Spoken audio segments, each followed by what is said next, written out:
ঘরে বসে এত সুন্দর মিষ্টি বানানো যায়, নিজে বানিয়ে নিজেই অবাক হয়ে গেছি। আমার শ্বশুর মশাই এবং ছেলে বর মশাই ওনারা মিষ্টি খেয়ে অবাক হয়ে গেছে যে ঘরে এত সুন্দর মিষ্টি বানানো যায় নাকি।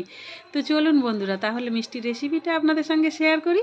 তার আগে ইন্ট্রোটা দিয়ে নিই। Hello friends, good morning. আপনারা কেমন আছেন? আশা করছি ভালো আছেন, আমরাও ভালো আছি। তো দুধ একদিকে জাল দেওয়া হচ্ছে, তার মধ্যে এলাচ দিলাম। দেখতে পেয়েছেন বন্ধুরা, কিছুটা দুধ আমি কাটিয়ে সাইডে সরিয়ে রেখেছি, সেটা অন্য কাজে লাগাবো। বাকি দুধটার মধ্যে আমি দিয়ে দিলাম চিনি, পরিমাণ মতো চিনি দিলাম। যে যেমন মিষ্টি খেতে পছন্দ করেন, আমরা একটু কম মিষ্টি খেতে পছন্দ করি, তাই একটু কম মিষ্টি দিলাম। এর মধ্যে দিচ্ছি ছানা, দুধ কাটিয়ে ছানা তৈরি করা ছিল, সেই ছানাটা দিয়ে দিলাম। ছানাটা দেওয়ার পর কিছুক্ষণ নাড়াচাড়া করার পর দিচ্ছি আমুল দুধ। এই আমুল দুধটাই কিন্তু টেস্টটা বাড়িয়ে দেবে।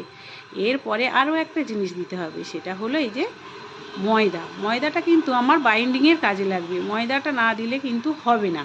তো যাই হোক, অনেকক্ষণ ধরে নাড়াচাড়া করে একদম ক্ষীরের মতো তৈরি করে নিতে হবে। সাইডে দুধটা কাটিয়ে রেখেছি, সেটা দেখালাম। আর আরেকটা জিনিস দেখালাম, রুটির ব্যাপারে পরে আসছি, কিসের জন্য রুটিটা রেখেছি।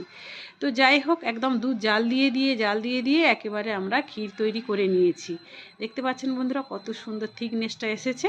তারপরে আমি কি করব বলুন তো বন্ধুরা, পুরো ঘরে নিয়ে গিয়ে পাখা চালিয়ে ঠান্ডা করবো এই ক্ষীরটা। ক্ষীর ঠান্ডা না করা পর্যন্ত কিন্তু আমি তৈরি করতে পারবো না মিষ্টিটা।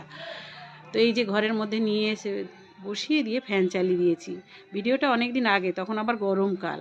তো যাই হোক, শীতকালে তৈরি করলে আরও টেস্ট লাগবে এই মিষ্টিটা খেতে।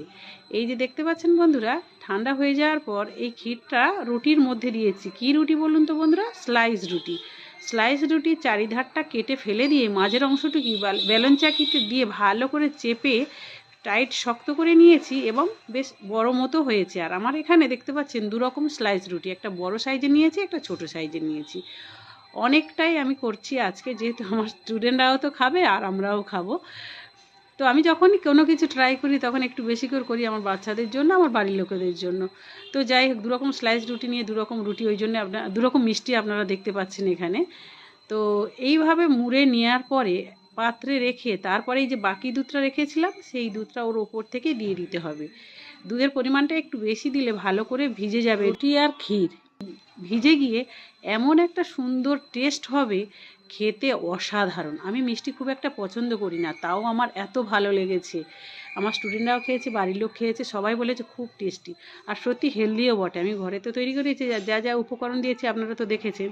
আর খুব নরম হয়েছে, দেখতে পাচ্ছেন বন্ধুরা। মিষ্টিটার কী নাম দেওয়া যায় বলুন তো? আমি নাম দিয়েছি ক্ষীর রোল, কারণ ক্ষীর ভেতরে দিয়ে রোল বানিয়েছি। যদি আপনাদের ভিডিওটা ভালো লাগে অবশ্যই লাইক কমেন্ট শেয়ার করবেন এবং সাবস্ক্রাইব করে পাশে থাকবেন। এবার বিদায় নেবো, টাটা।